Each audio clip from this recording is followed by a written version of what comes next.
Hey there, and welcome to This Explainer. If you're joining us today, chances are you're on a journey.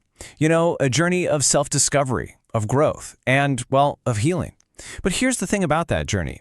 It is rarely the neat, Instagram perfect path we kind of hope it'll be. Instead, it's often exhausting, confusing, and honestly, intensely heavy.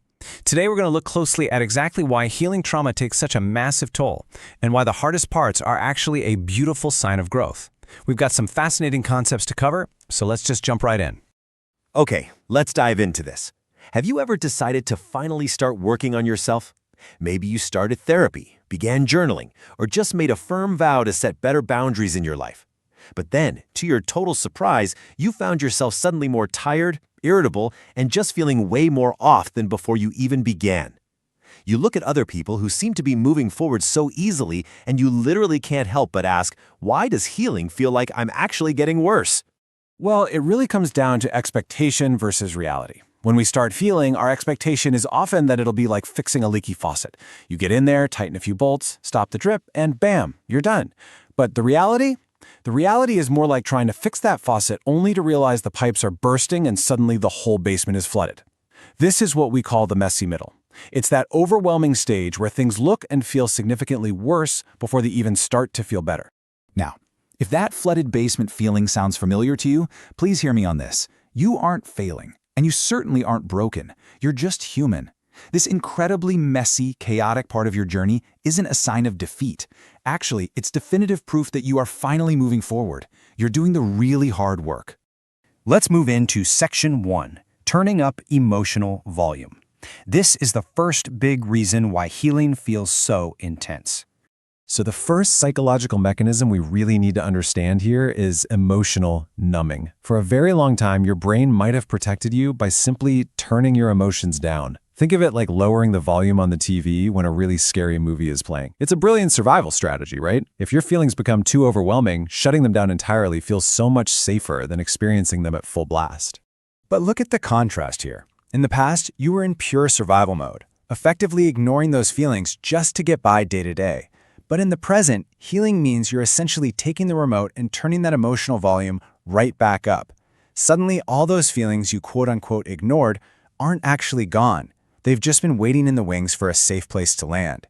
So yeah, it feels worse right now because you're finally present enough and safe enough to feel the full, heavy weight of what you've been carrying all this time. Now, what's really interesting is Section 2, the exhaustion of safety, crashing after survival mode. This brings up a profound paradox. To understand this paradox of feeling completely exhausted exactly when your life is finally safe, we have to talk about hypervigilance. When you've spent years living in survival mode, your human nervous system adapts by staying in this state of hypervigilance. You're constantly on high alert, scanning your environment for threats, even when there are literally none around. Your body is just hardwired to expect danger at every single turn.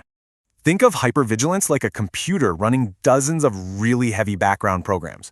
You're constantly scanning for threats, meticulously monitoring people's body language, and overanalyzing totally subtle changes in their tone of voice. All of these programs are running invisibly, completely draining your mental battery. This is exactly why you can end up physically and mentally wiped out, even on days when absolutely nothing big happened. I mean, your system is working overtime in the background 24/7. So, when you finally start to feel safe, your body essentially feels allowed to crash. This transition from surviving to simply existing is deeply physically taxing. And that's exactly why when life finally slows down and the chaos stops, you might actually feel more tense or more exhausted than you did right in the middle of the storm. Your nervous system is desperately trying to learn how to shift gears.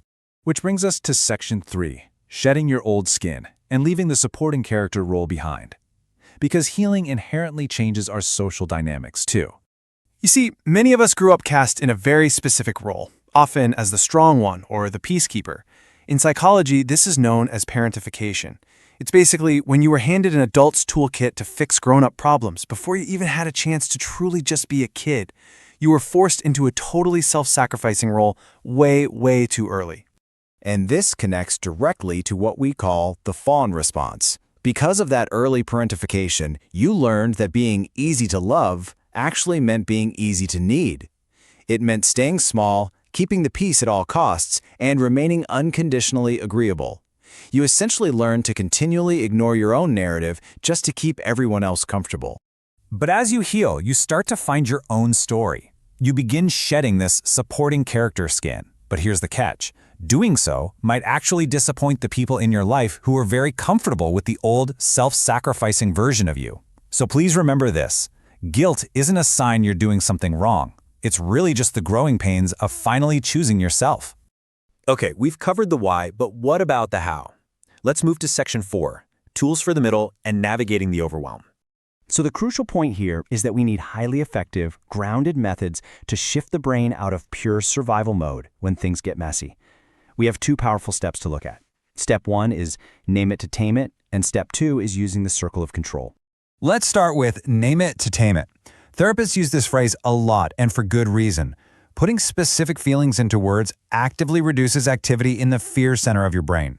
Instead of just vaguely saying, "I'm not okay," try being highly specific. Say, "I feel a deep heaviness in my chest right now," or "I feel like a mirror reflecting everyone else's needs." Finding that clarity literally helps your brain shift out of a panic state and right into a space of understanding and observation. The second tool is the circle of control. When everything feels like that flooded basement we talked about, stop and ask yourself, what part of this can I influence right now? You cannot control your past, and you definitely cannot control other people's disappointment and your boundaries. But you know what? You can control your next breath. You can control your next small win, and you can absolutely control your decision to just rest. The circle of control grounds you strictly in immediate, manageable actions. This brings us to our final section, the Kintsugi masterpiece, where we'll be reframing brokenness. And this brilliantly illustrates a profoundly restorative metaphor for your entire healing process. Kintsugi is the traditional Japanese art of repairing broken pottery with gold. The philosophy here is absolutely beautiful. The goal isn't to hide the cracks or pretend the bowl was never broken. Instead, you highlight the cracks with gold as proof of the object's history and its incredible resilience. You are not broken in some dysfunctional, hopeless sense. You are a masterpiece in progress. And those cracks you feel? They're exactly where the light gets in. Remember, healing is not a straight line.